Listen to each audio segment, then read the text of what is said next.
За, сайн байцгаана уу? Шинэ 7 өдрийн мэнд. За, өнөөдрийн шинэ 3 үгээ орууллаа. Нэгт Кирей, хоёрт Кешки, гуравдугаарт Нагамеру. За, Кирей гэдэг нь үзэсгэлэнтэй. Кешки гэдэг нь дүр зураг.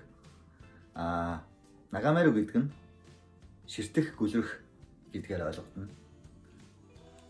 За, өнөөдрийн 3 үгээ бичиж үзье.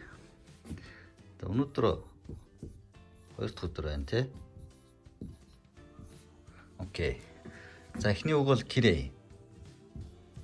Хөвчлэн хирагана үсгээр бол бичигддэг. Хойно на нөхцөл авдаг. За, хоёр дахь үг маань Кешки.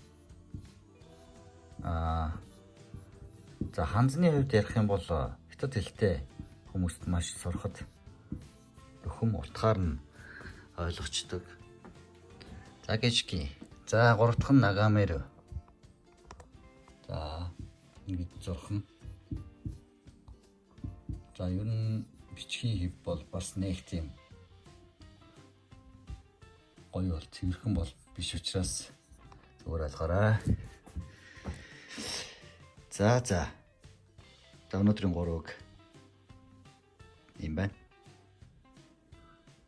За, зурлагаа бас хараад авсан бах. Тэгэхээр өгүүлбэрт оруулаад хэлэх юм бол Кирейна Кешкио Нагамеру. За, үзэсгэлэнтэй байгалыг ширтэн зогсохыг хэлнэ. За, амжилт хүсье, маргааш уулзъя.